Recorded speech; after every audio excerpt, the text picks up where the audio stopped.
from Afro-American to black.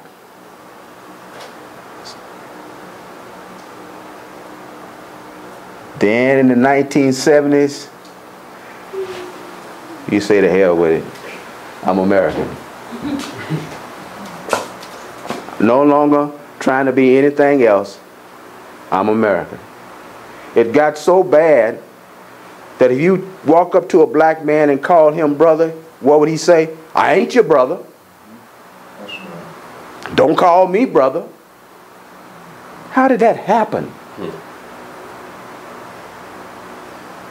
How did the division, how did these things occur?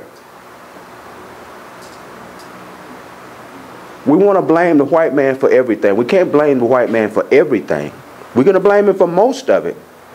But some of it we have to take responsibility for on our own, on ourselves.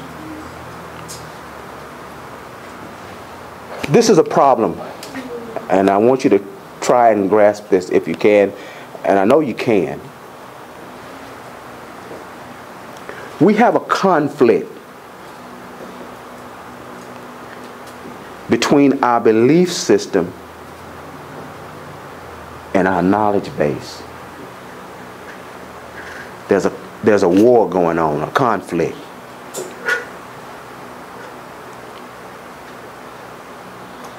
And it happens all over the world. You would think that having been taught by the Honorable Elijah Muhammad, having been taught by the Savior, that you would have overcome it, but you have not. One of the reasons why you haven't been able to overcome it is because you have yet to realize and understand that your thoughts are not always your thoughts. That's right. Yes, sir. Does that communicate? Yes, sir. From the time that you are 6 years old, well, now they start you even in pre-K. So at 4 years old now you can go to school. From the time that you first enter school, you are indoctrinated with a thought process, and you are indoctrinated and socialized by the way of American ideals and ideology.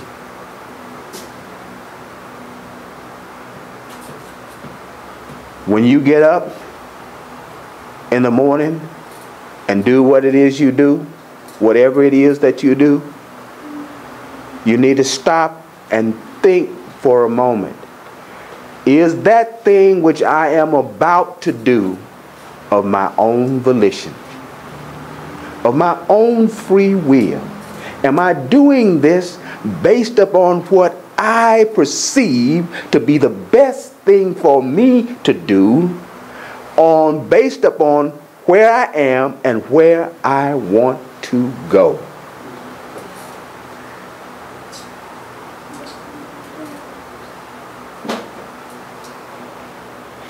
In 1930, the idea of a nation was implanted into your head. That's right.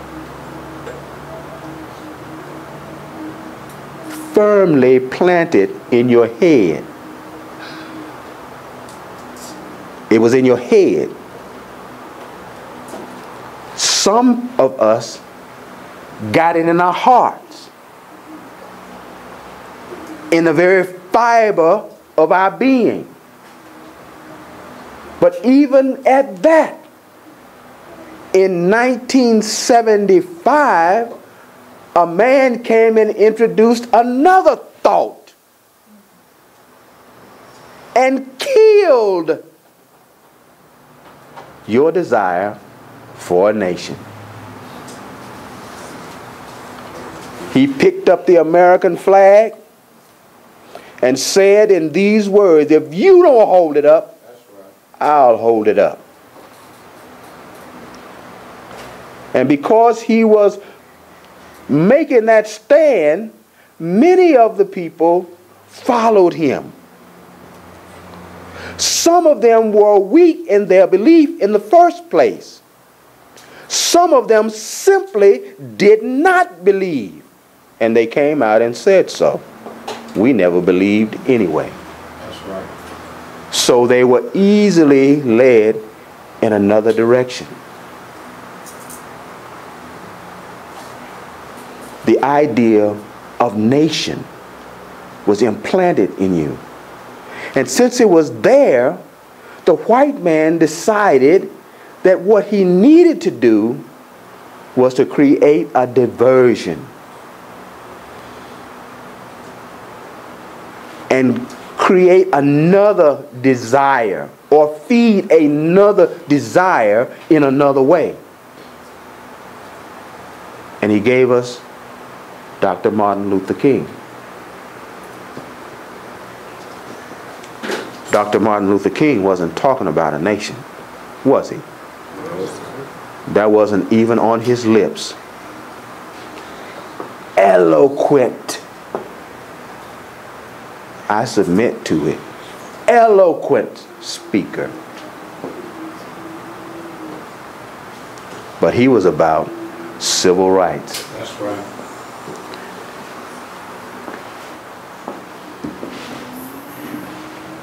You can't have civil rights if you're civilly dead. That's right. He never dealt with that issue. Civil death. You have to be civilly alive before you can talk about civil rights.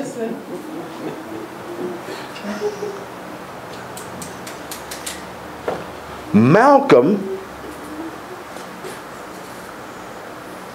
having been taught by the Honorable Elijah Muhammad, saw that civil rights was not going to do anything. It wasn't going to have any impact on the world stage. It might have an impact in America, locally, but it wasn't going to have no impact on the world stage. So he got fired up about human rights.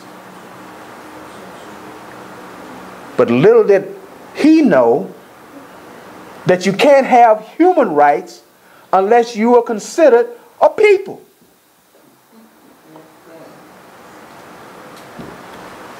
He didn't know that. Silis Muhammad knew that. Because he knew the book.